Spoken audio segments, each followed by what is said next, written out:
So today agenda is sorting in C++ and we will sort using array and vector both.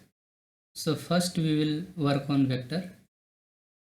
Here line number first to third library is included, input output stream, then vector and then algorithm, because sort function is available in algorithm library, that's why we have included this.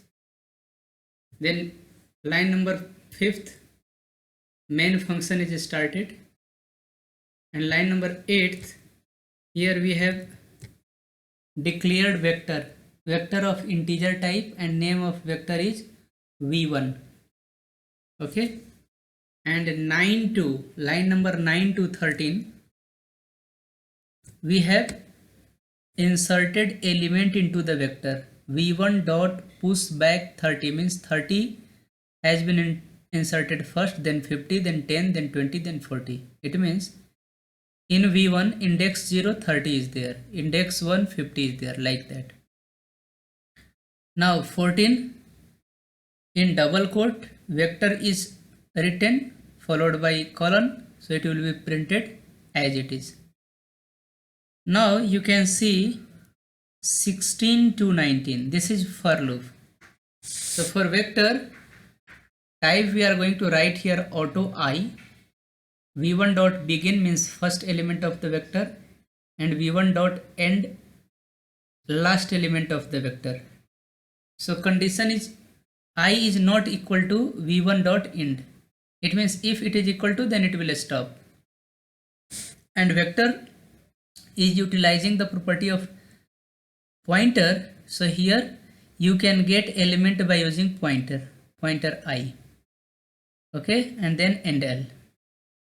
So for line number 14 we will get vector is, and due to line number 18 we will get vector. Let's run this program.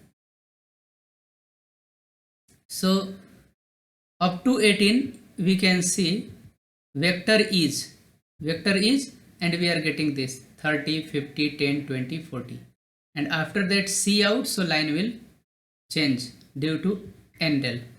Here see line number 20 will change the line. It means line number 18 will print all the vectors like as it is 30, 50, 10, 20, 40, and then next line.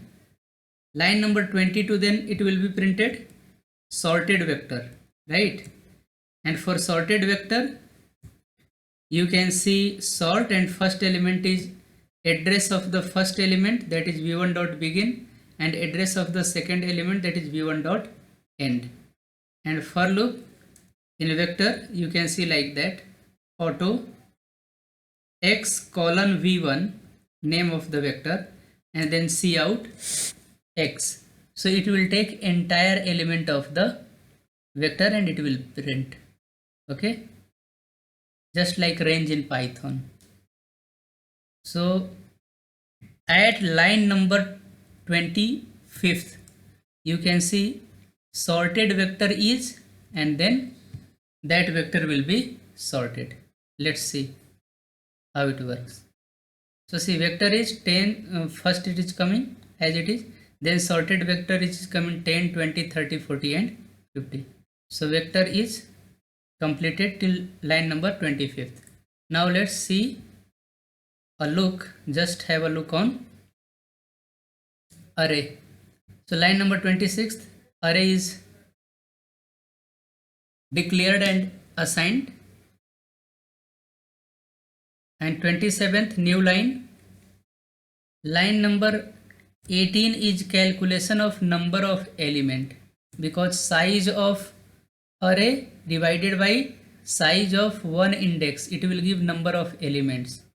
So line number 29 array is you will get, and then this for loop 31 to 34 it will print array, because I equals 0 to less than elements and I plus plus, and then at new line sort will come. Just run this. Vector we have seen array is 5 to 143. Now go for the sorting part of array. So sorting part of array begins at line number 36. Sort is a function. So address of first element, that is name of the array. Name of array always gives address of first element of an array, that is index 0, and a plus elements, it will give address of last element. And use for loop, int I equals 0, I less than number of elements, that is elements variable, and then ai, it will, then you will get the array, sorted array. Okay, so here vector is, sorted vector is, array is, and then sorted array you can say 1 2 3 4 5. Array is 5 to 1 4 3, but sorted array is 1 2 3 4 5. And finally I have checked size of array. Okay, index, here you can see size of array, size of and name of the array. So array name gives, array name means size of operator will give size of entire array, that is 20. Size of one index, that is 4, and number of elements, it is 20 by 4. Here you can see size of array is 20, size of one index 4, and 20 by 4 is 5. So number of elements in an array is 5. So this is program for basic understanding of vector and array. So hope it will help you to understand vector, that is dynamic array, and parallelly array in the same program. Thank you for watching.